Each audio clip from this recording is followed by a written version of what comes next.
Well, percenters, welcome back. Coach Simon here. I have a question to ask you. Is a wide base better or a narrow base better?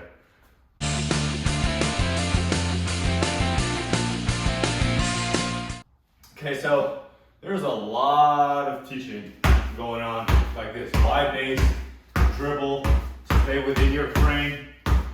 Okay, this is the way I was taught how to play basketball 20 some plus years ago. It still goes on today. Wide base, okay, it's better for your balance. Don't lean over, okay, you're more protected. Okay, but what the heck are we optimizing for? Are you guys really thinking that the wider we are, the more stable you become, like you become more resistant to hits or moving forward? Or are we actually trying to move forward? The basketball game is predicated around running, moving, attacking. So if I'm here making tight dribble moves, and then I have to go around something, it's gonna take a wide step. Okay, so if there's a defense in front of me, there's no way if I'm this wide that I'm going to take a step through them. Okay, so I'm going to have to go really around them.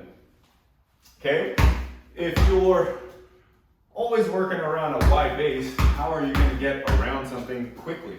Right, you'll be stable when you're dribbling, but can you attack out of it?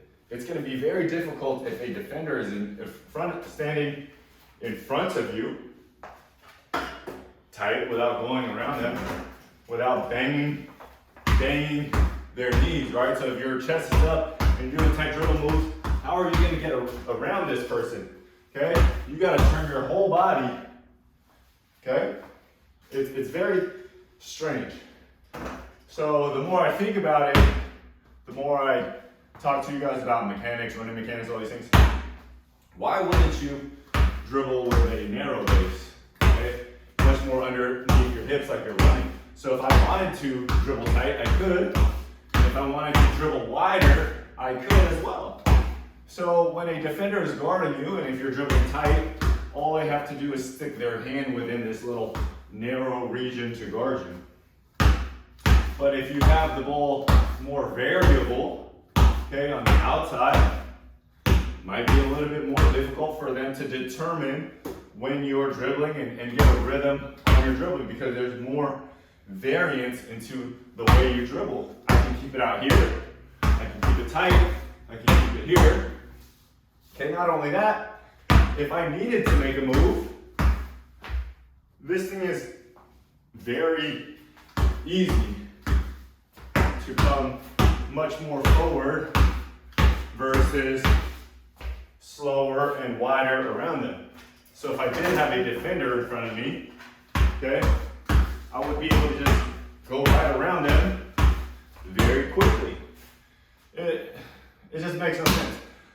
I'm not the most famous trainer, and there's much more famous trainers, much more influential trainers teaching all the kids, the next generation, just stuff that they've learned and just kind of refined a little bit.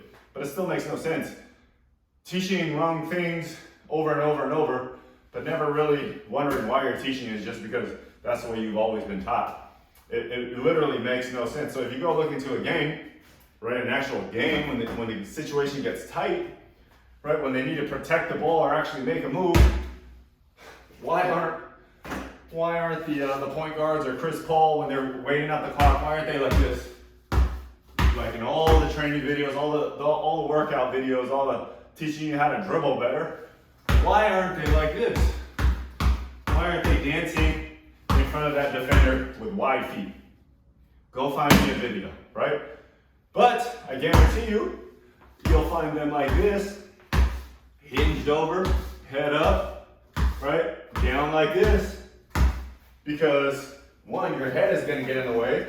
Okay, your head and shoulders will make that ball harder to reach in, so that defender has to lunge in, right? They have to lean forward and lunge in to reach, get to that ball. So when a defender is leaning forward and lunging, that means they're coming at you, and if you want to explode that way, you will expose them that much quicker. So they'll be coming in at you when you're going in the opposite direction. So they're at a gigantic disadvantage when they are lunging. Since they are going forward this way, we have a gigantic advantage going forward that way. So that's why you'll see the defenders standing like this.